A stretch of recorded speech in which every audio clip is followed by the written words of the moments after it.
Apakah Bapa benar-benar meninggalkan Yesus Sang Putra? Ini adalah pertanyaan yang terus bergema sepanjang waktu di dalam tembok-tembok gereja, seminari, dan perdebatan teologis yang tak terhitung jumlahnya. Makna ratapan Kristus yang ditinggalkan di kayu salib, sebagaimana dicatat dalam Injil, menimbulkan banyak kontroversi. Seruan, Ilai, Ilai, lama sabachthani, atau Tuhanku, Tuhanku, mengapa engkau meninggalkanku, adalah momen penderitaan mendalam yang terpatri dalam narasi iman kita.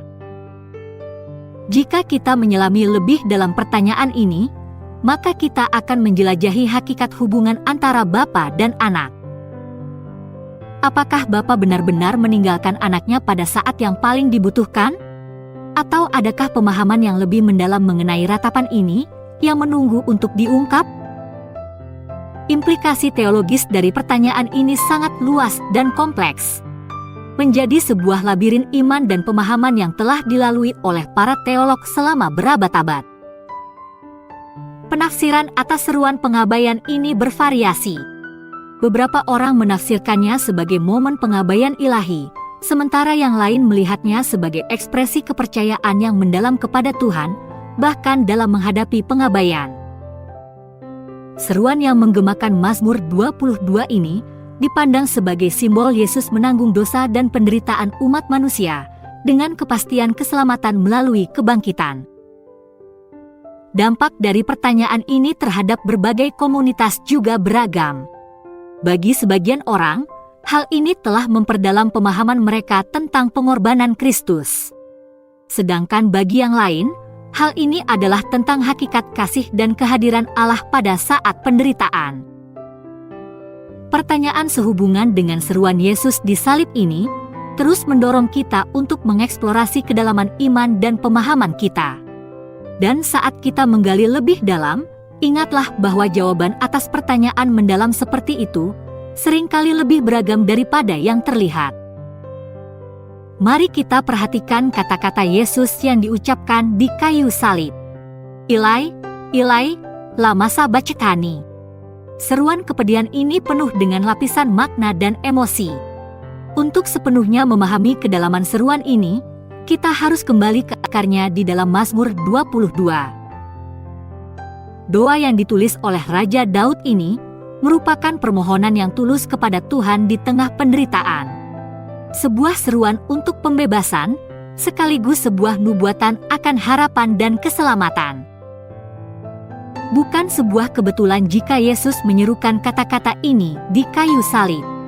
Pilihannya untuk mengutip Mazmur tersebut merupakan bukti kepercayaannya pada rencana Bapa. Bayangkan, Yesus di kayu salib menanggung beban dosa umat manusia, diliputi kesakitan fisik dan kegelapan rohani. Dan pada saat penderitaannya mendalam inilah, dia berseru kepada Bapanya, bukan dalam keputusasaan, tetapi dalam kepercayaan. Seruan Yesus ini mencerminkan penyerahan diri sepenuhnya ke dalam tangan Bapa. Konsep yang diuraikan dengan indah oleh Paus Benediktus XVI adalah paradoks yang menjadi inti dari seruan Yesus. Di satu sisi, kita melihat Yesus dalam kemanusiaannya merasakan derita dari pengabaian. Namun, di sisi lain, kita melihat Yesus dalam keilahiannya, percaya sepenuhnya pada rencana keselamatan Allah, dan menjalankan misinya dengan iman yang tak tergoyahkan. Dalam momen misteri ini, kita menyaksikan betapa dalamnya pengorbanan Yesus dan kasih-Nya yang tak terbatas bagi umat manusia.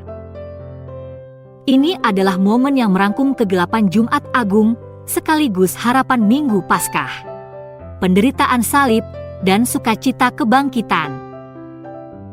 Seruan ini bukanlah seruan keputusasaan, melainkan sebuah bukti iman Yesus yang tak tergoyahkan. Perkataannya dari salib menjadi pengingat yang kuat akan kepercayaannya kepada Bapa, penyerahan dirinya pada kehendak Bapa, dan tindakan kasih-Nya yang utama terhadap umat manusia. Sekarang, mari kita alihkan perhatian kita pada simbolisme yang ada pada momen penyaliban ini. Dalam narasi peristiwa ini, kita menghadapi kegelapan yang melampaui batas fisik. Ketika langit menjadi gelap di atas Golgota, seolah-olah alam sedang berduka. Namun, kegelapan ini lebih dari sekedar simbol kesedihan atau keputusasaan. Itu adalah tabir yang menyelubungi misteri mendalam tentang karya ilahi. Kegelapan menandakan dua realitas yang tampaknya berlawanan. Di satu sisi adalah simbol kejahatan, dosa, dan penderitaan yang ditanggung oleh Yesus. Realitas ini menggambarkan beratnya konsekuensi kejatuhan umat manusia dalam dosa, yang mengakibatkan keterpisahan abadi dengan Allah, serta keputusasaan abadi ketika jiwa manusia tak lagi tersentuh oleh kasih karunia Allah. Namun secara bersamaan, di dalam kegelapan ini, terdapat pula kehadiran Tuhan melalui pribadi Putera. Ini adalah sebuah teka-teki, sebuah paradoks yang mengejutkan pemahaman kita. Bagaimana Tuhan mau tetap hadir dalam kegelapan, dalam keadaan yang ditinggalkan? Jawabannya terletak pada hakikat kasih Tuhan. Cinta yang rela masuk ke dalam kegelapan terdalam, menanggung penderitaan terdalam, semua demi ciptaan yang paling sempurna, yaitu manusia. Yesus, Sang Allah Putera, dalam kemanusiaannya, sepenuhnya menerima kegelapan ini, penderitaan ini. Bukan karena putus asa, tapi karena cinta yang tak terbatas kepada kita. Oleh karena itu, kegelapan ini menekankan betapa besarnya pengorbanan Yesus, sekaligus menegaskan besarnya kasih Allah. Sebuah kasih yang begitu dalam, sehingga rela turun ke dalam penderitaan dan kegelapan dosa manusia yang paling dalam. Namun ingat, kegelapan ini bukanlah akhir dari cerita. Bagaikan kanvas langit malam, ia berfungsi sebagai latar belakang, di mana kecemerlangan bintang, yaitu cahaya kasih Tuhan, dan harapan kebangkitan, dapat benar-benar bersinar terang. Dalam kegelapan ini, kita tidak hanya menemukan keputusasaan, namun juga pernyataan kepercayaan dan cinta yang mendalam. Meski tampak ditinggalkan, di tengah kegelapan yang mendalam, kepercayaan Putera kepada Bapa tidak pernah goyah. Kecintaannya terhadap kemanusiaan tidak pernah goyah. Dan kepercayaan inilah, kasih inilah, yang mengubah kegelapan penyaliban menjadi secercah harapan. Sebuah bukti betapa dalamnya kasih Allah bagi kita. Ilai, Ilai, lama sabachthani, bukanlah sebuah tangisan keputusasaan. Sebaliknya, ini adalah nubuatan keselamatan yang penuh harapan. Seruan yang bersumber dari Mazmur 22 ini merangkum kepercayaan mendalam pada penyelamatan Tuhan dan kepastian kebangkitan.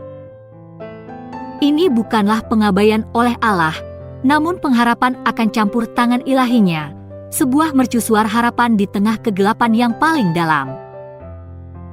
Sekarang, mari kita selidiki pengalaman manusia. Kita semua menghadapi saat-saat penderitaan, perasaan ditinggalkan, sama seperti Yesus di kayu salib. Namun pada saat-saat seperti itu, kita hendaknya tidak putus asa, melainkan tetap percaya. Melalui pencobaan inilah, iman kita diuji dan dikuatkan, bagaikan emas yang dimurnikan dalam api. Pengalaman Yesus di kayu salib mencerminkan pergumulan dan pertanyaan kita sendiri. Tangisannya adalah tangisan kita, penderitaannya adalah penderitaan kita. Juga, kepercayaannya adalah teladan kita. Ini adalah panggilan untuk berserah diri, menyerahkan diri kita ke dalam tangan Tuhan, meskipun kehadirannya seolah tidak nampak. Ini adalah pengingat bahwa meski dalam penderitaan, kita tidak sendirian. Kita terhubung erat dengan Yesus, yang telah menempuh jalan ini sebelum kita dan bersama kita. Dalam paradoks salib, kita menemukan kekuatan transformatif. Penderitaan bukanlah sebuah akhir, namun sebuah perjalanan. Pengabaian bukanlah sebuah ketidakhadiran, namun sebuah kehadiran yang mendalam. Salib bukan sekedar simbol kematian, tapi bukti kehidupan. Ini adalah pesan yang bergema di dalam hati manusia selama berabad-abad. Harapan tidak hilang, namun ditemukan. Di dunia kita yang sering kali dirusak oleh penderitaan dan kegelapan, pesan salib berdiri sebagai mercusuar harapan. Sebuah bukti kekuatan iman yang transformatif. Hal ini mengingatkan kita bahwa bahkan dalam keadaan yang paling menantang sekalipun, kita diajak untuk percaya pada rencana Tuhan, untuk menemukan kekuatan dan kasih dalam Kristus, dan untuk percaya pada janji kebangkitan. Dalam keputusasaan yang terdalam, kita menemukan secercah harapan. Lalu, bagaimana perspektif Katolik mengenai seruan Yesus di atas salib ini? Perspektif Katolik yang berakar pada kitab suci dan tradisi, menawarkan pemahaman yang kaya dan bernuansa tentang kata-kata yang diucapkan Yesus pada saat-saat terakhirnya. Sejak awal, kita menyadari bahwa seruan Yesus bukanlah seruan keputusasaan, namun lebih merupakan ekspresi mendalam dari rasa percaya dan penyerahan diri ke dalam tangan Tuhan. Hal ini sejalan dengan ajaran Paus Benediktus XVI yang menekankan penerimaan Yesus terhadap penderitaan sebagai tindakan kasih yang tertinggi. Dalam terang ini, kita juga memahami kegelapan yang menyelimuti adegan penyaliban sebagai simbol kehadiran kejahatan, sekaligus kehadiran Tuhan yang misterius. Kehidupan berdampingan yang paradoks antara kegelapan dan terang, penderitaan dan keselamatan, mencerminkan kedalaman pengorbanan Yesus dan kasih-Nya yang tak tergoyahkan bagi umat manusia. Jika kita menggali lebih dalam, kita akan menemukan eksplorasi teologis tentang bagaimana Yesus dapat mengalami kesatuan dengan Bapa dan penderitaan secara bersamaan. Misteri ini, yang berakar pada kesatuan hipostatis antara kodrat ilahi dan kemanusiaan Yesus, semakin menggarisbawahi kedalaman pengorbanan Kristus. Selain itu, seruan Yesus merujuk pada Mazmur 22, sebuah doa yang mengungkapkan harapan akan pembebasan dan nubuatan keselamatan. Ini merupakan bukti iman dan kepercayaan Yesus yang tak tergoyahkan terhadap rencana keselamatan Allah. Perspektif ini mengajak kita untuk melihat seruan Yesus bukan sebagai pertanyaan tentang pengabaian ilahi, melainkan sebagai pernyataan pengharapan. Sebuah mercusuar di tengah kegelapan. Kesimpulannya, seruan dari salib adalah bukti iman Yesus yang tak tergoyahkan. Simbol harapan dalam menghadapi keputusasaan, dan ekspresi cinta dan pengorbanan yang mendalam. Hal ini juga mengundang kita untuk percaya pada rencana Tuhan, terlebih saat menghadapi penderitaan dan kesulitan, serta untuk menemukan kekuatan dan cinta dalam iman yang transformatif. Terima kasih telah menyaksikan video ini. Tuhan memberkati.